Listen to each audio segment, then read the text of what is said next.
Votre invité aujourd'hui dans la grande interview sur Boursorama, c'est Sébastien Badeau, le directeur général d'Alibaba en France. Bonjour. Bonjour. Merci d'être là avec nous.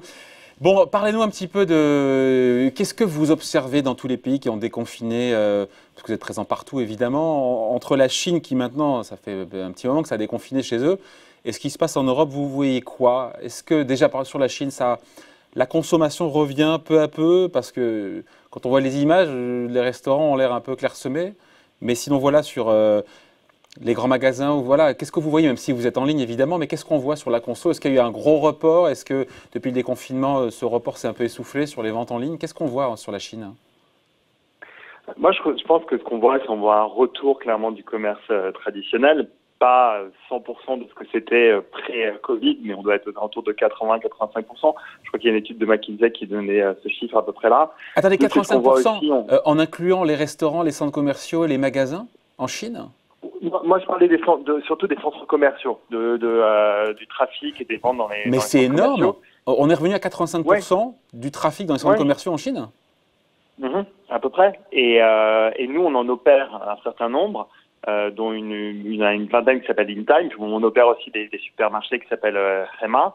Et on a vu en effet un retour quasi à la normale. Après, je pense que ce qui s'est passé, c'est qu'il y a eu une transformation assez profonde de la manière dont les gens engagent avec ces magasins-là, et c'est ça qui va rester. Et le meilleur exemple d'ailleurs, c'est l'exemple d'InTime, donc qui sont des malls en Chine. Et en fait, dès le début du confinement là-bas, ils ont pris leurs 3000 vendeurs qui sont devenus des influenceurs, des micro-influenceurs en ligne et qui faisaient de la vente en ligne en live streaming. Et ils ont réussi à récupérer à peu près 70% des ventes qu'ils faisaient dans le commerce traditionnel en le faisant passer sur le online. Et ça va rester. Cette logique de dire le magasin va prendre un autre rôle, mais le rôle du live stream, le rôle du online va rester hyper important, même post-confinement. Et c'est ça qui va vraiment changer et qui accélère. C'est déjà une tendance de fond, mais c'est une tendance de fond qui va s'accélérer. C'est une évidence. Encore une fois, sur tout ce qui est en ligne dans les différents pays où vous êtes, il y a eu un boom évidemment pendant le confinement, on imagine, mais on en est où maintenant post-déconfinement en termes de vente en ligne? Qu'est-ce qu'on observe à la fois sur les flux, sur les biens qui sont le plus prisés, qui étaient, je ne sais pas lesquels pendant le confinement, qui sont peut-être plus ceux-là aujourd'hui? Qu'est-ce qu'on peut dire? Nous, par exemple, si on prend le prisme d'AliExpress en France pendant le confinement, clairement, on a vu des pics énormes sur, alors, bien sûr, tous les produits liés au Covid, à savoir les masques, les gels, etc., etc. En tout cas, au niveau de recherche, parce que très souvent, ils étaient en rupture de stock, mais certains vendeurs chinois en avaient et réussissaient à les vendre, donc ça, clairement. Mais aussi, après, tout ce qui est sport, par exemple, donc on a vu les ventes de vélos multipliées par 10, tous les accessoires de sport, etc., etc. Ça, forcément, c'est redescendu un petit peu, parce que ça, c'est un besoin que les gens avaient en début de confinement, et qu'un vélo, on va pas en acheter toutes les semaines. Mais par contre, sur l'activité, on a vu un pic. Maintenant, le AliExpress, pour le coup, c'est une plateforme qui est en croissance, donc on continue à avoir de la croissance.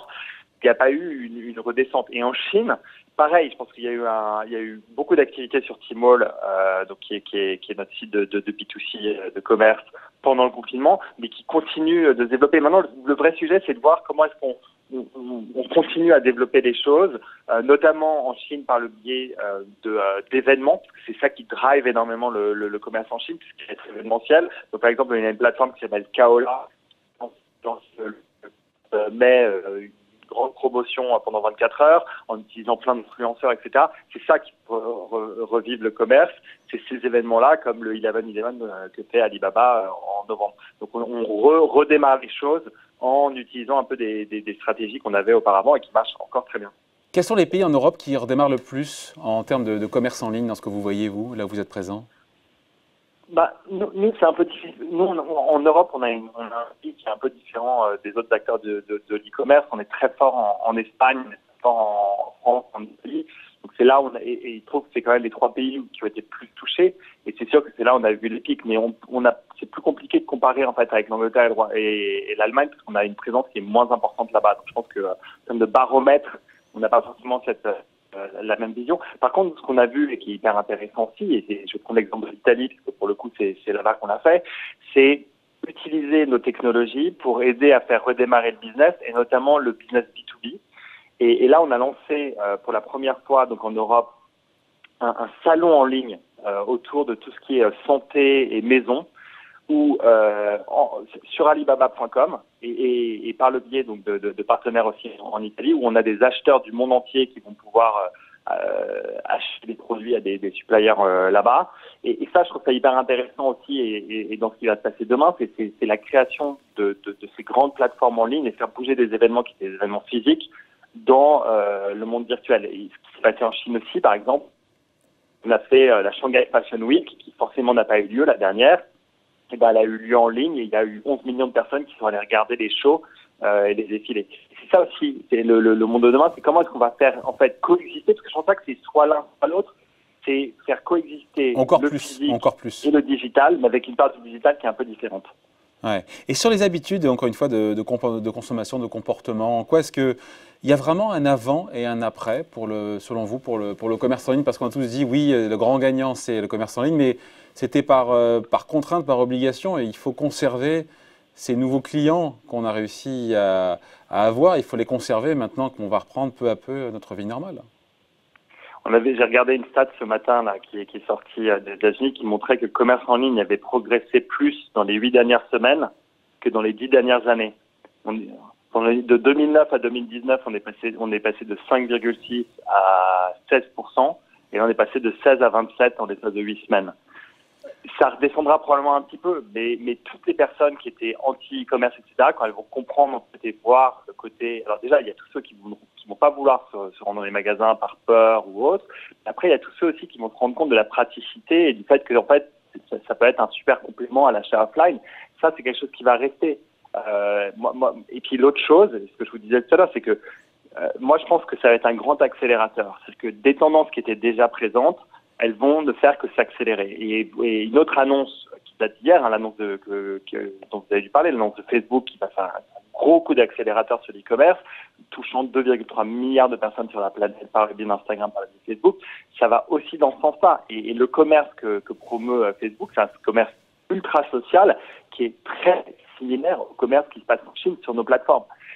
Et donc moi je pense que c'est ça, ce qui est en train de se passer, c'est... Qu'est-ce qu'on entend par commerce communautaire? C'est-à-dire commerce communautaire, c'est-à-dire c'est-à-dire qu'au lieu que ce soit juste, je fais une recherche, je vois un produit, je l'achète, ou je vais sur un site e-commerce et je fais des recherches, etc., c'est je suis une communauté de personnes qui sont des influenceurs et qui, quelque part, deviennent les ambassadeurs des marques et qui vont...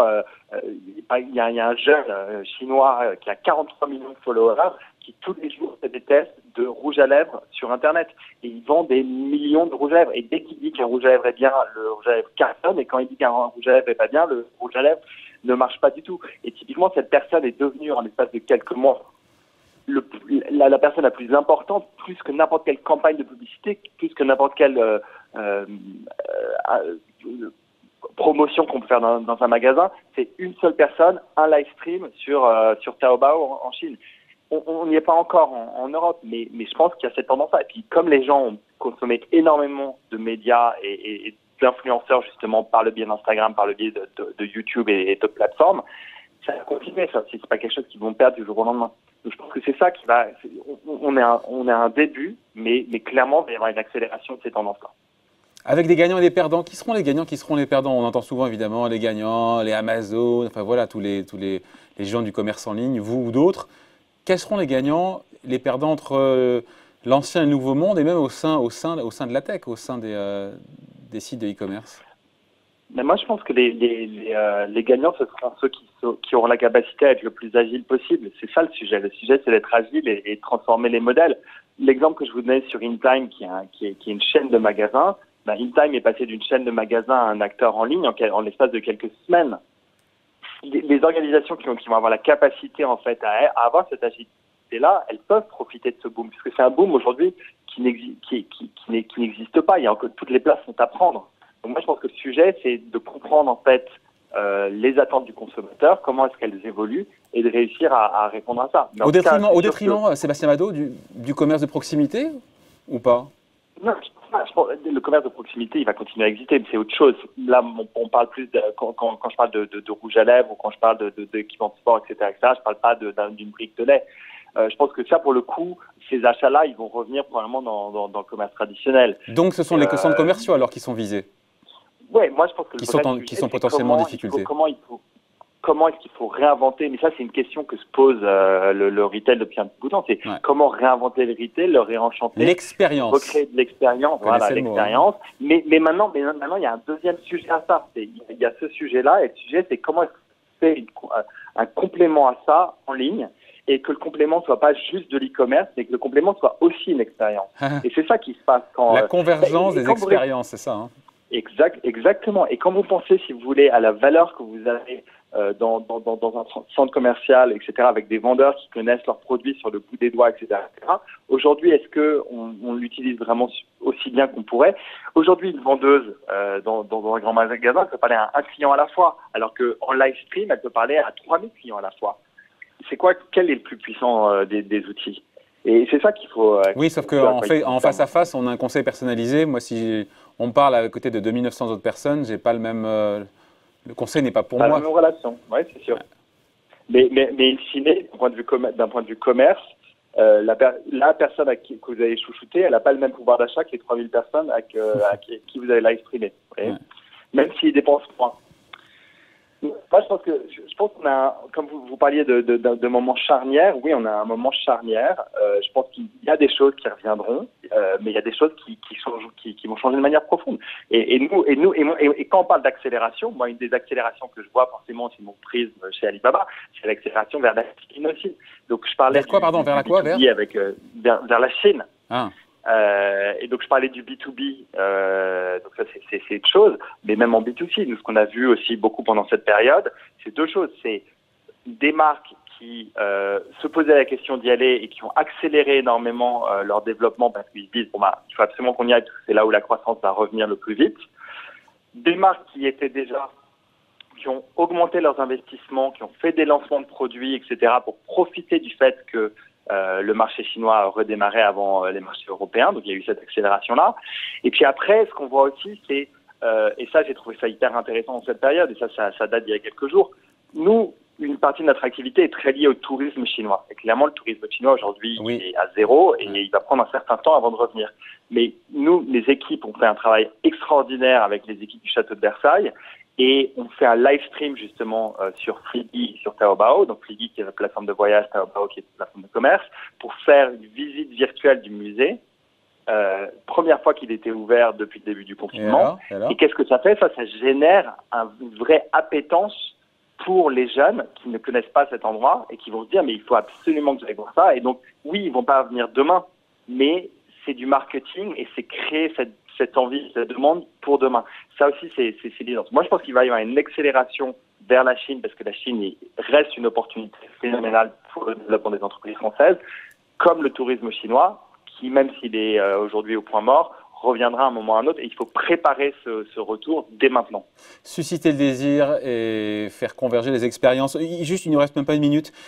Covid ou pas, Alibaba en France continue d'accélérer. Vous investirez toujours autant en France, crise ou pas? Ouais, moi je pense qu'on continue d'investir. Parce qu'on entend toutes les boîtes coupent, toutes les boîtes, voilà, on navigue à vue, hein, donc pas vous? Écoutez, nous, ce qu'on voit, c'est on voit une opportunité. Enfin, déjà la première chose, c'est que la globalisation et le développement à l'international, Alibaba reste un des axes stratégiques les plus importants pour l'entreprise. Et la seconde chose, c'est que il y a encore tellement de choses à faire. On a gratté le début vraiment le début de l'histoire et je pense qu'il y a encore beaucoup de choses à faire. On a commencé il y a 4 ans, on avait un business unit en France et j'étais tout seul et on est maintenant une cinquantaine et on sera tous à la fin de l'année et on a déjà 6 business units qui opèrent. Donc clairement, il y a un développement et on va continuer de l'accompagner. Et ce qui va aider, à mon avis, le commerce et le business en France. Bon voilà, on en reparlera tranquillement dans les semaines ou dans les mois à venir. Merci d'avoir été avec nous en tout cas, Sébastien Badeau, directeur général d'Alibaba en France. Merci, bonne journée. Au revoir.